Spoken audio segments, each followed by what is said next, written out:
Pickwick, I owe that lake a lot for what it taught me about ledge fishing. It and Guntersville is where I really learned, and that's where the light bulb really went off in my mind as far as ledge fishing goes, and that's where I really learned it. So to get my first Elite Series win there was something real special.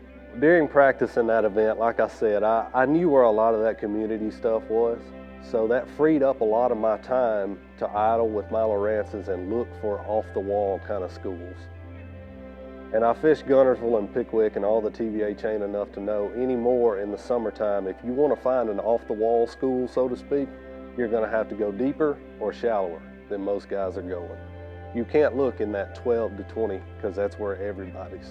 Those fish are getting scanned 100 times a day. So the final day of practice, I told myself I'm going to look at a bunch of that 5 to 8 foot stuff and just see if I can find a special little spot. And I'll be dang if I didn't. You know, I did find that, and looking back, it's just so crazy how that happened. Because when I saw that school, I was like, there they are. And there was 2 competitors. This was the 3rd day of practice. There was 2 competitors within a half a mile of me. So I just dot, and I just kept on idling like nothing ever happened. I come back through about 2 hours later and nobody's around. I can't see anybody. So I get up to the waypoint, I put my power poles down, I fire that big crankbait out there, and one bumps it on the first cast. I fire back out there and I catch a 3.5 pounder, and when he came in, there was 3 or 4 with him. So I just threw the trolling motor down and got the heck out of there. Didn't want to be seen there. Go there the first morning, I was boat 73 the first morning. So I had a late boat draw.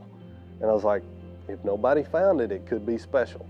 I get there the first morning, and dude, I'm telling you, I might have spent 30 minutes there. And I had whatever I had, 20 something, 21 something, whatever it was.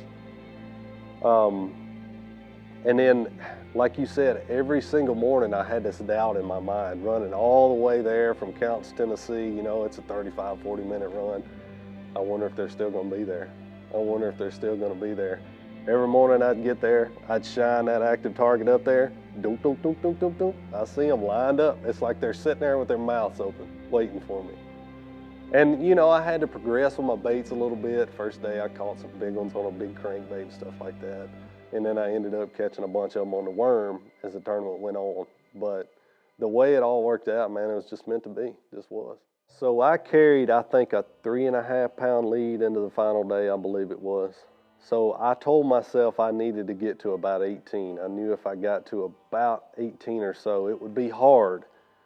Not saying nobody could catch me, because you're liable to see an upper 20s bag on Pickwick that time of year, but I knew it would be difficult. Somebody would have to catch the biggest bag of the tournament to beat me. So that final morning, I had caught 17 pounds off my starting spot in the first couple of hours. I went and hit a couple of other places, and I was like, man, I had this one little spot that I lit them up on day 3, and they had just got there on day 3. I checked it day 1, day 2, they were not there. They showed up on day 3, and it was a spot I had caught them in a Bassmaster Open last year. Anyway, I roll up to that spot, I see them, I start catching them, and I told myself, I was like, man, if I could just catch a 6 pounder, 5 or 6 pounder, I believe it would seal the deal. And sure enough, man, I fire out there with a 3/4 ounce scrounger. I see a couple of big gizzard shad kind of porpoise on top.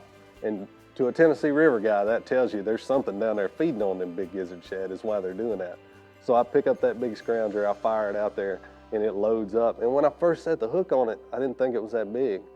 And then all of a sudden, it just started getting heavy, and I saw it come up, and I was like, that's the one. And come to find out, it was a 6+ pounder. And that fish pretty much told me in my mind, you know, we can't look at anything when we're on the water. We don't know what's going on. But when you've done this for 9 years, you know what's going on. You can tell by the spectators. You can tell when Sago shows up with the camera trying to get shots for the magazine. You know what's going on. And in my mind, that fish just sealed the deal. I knew that was it. And going back to all the fish that I had lost and all the things that had gone wrong up to that point, for me not winning, all that emotion, that's what you saw when I caught that fish. Yes! Woo! Yeah! Woo! Gosh, yes! Boom, baby. Boom! we had a crowd, man. I mean, we did. There were, I'm gonna say 35, 40 of my closest friends made the 2-something hour drive to come over there and watch me.